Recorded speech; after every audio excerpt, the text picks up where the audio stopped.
দেখুন, আজকে আমরা ত্রিপুরার যারা ছেলেরা মেয়েরা আছেন, যারা ইউথ, তারা অনেক সময় বাইরে যান। তো বাইরে যাওয়ার পরে শুধু ভারতের বাইরে না, ইন্ডিয়ার মধ্যেও ত্রিপুরার থেকে যখন বাইরে যান, তাদের ল্যাঙ্গুয়েজ প্রবলেম আমাদের সবারই হয়েছে বা হয়। তো এর জন্য তাদের প্রপার ট্রেনিং দরকার। তো তার জন্য আমরা অনেক দিন ধরে চিন্তা ভাবনা করছিলাম। তো রামকৃষ্ণ মিশনের সাথে আজকে বিবেকনগর যেটা আছে, তাদের সাথে আমাদের আজকে মুভ হয়েছে। Today we have signed this memorandum of agreement.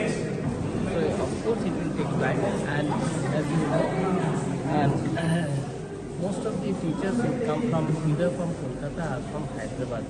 So that's why initially we start this class on online at the venue of the Gangail Ashrama, like the Ramkrishna Mission Gangail Road Ashrama.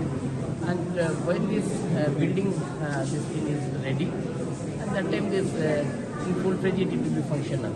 It will take time, but within a few months we are going to start this thing on online classes, especially Japanese, Spanish, German and French, these 4 foreign languages.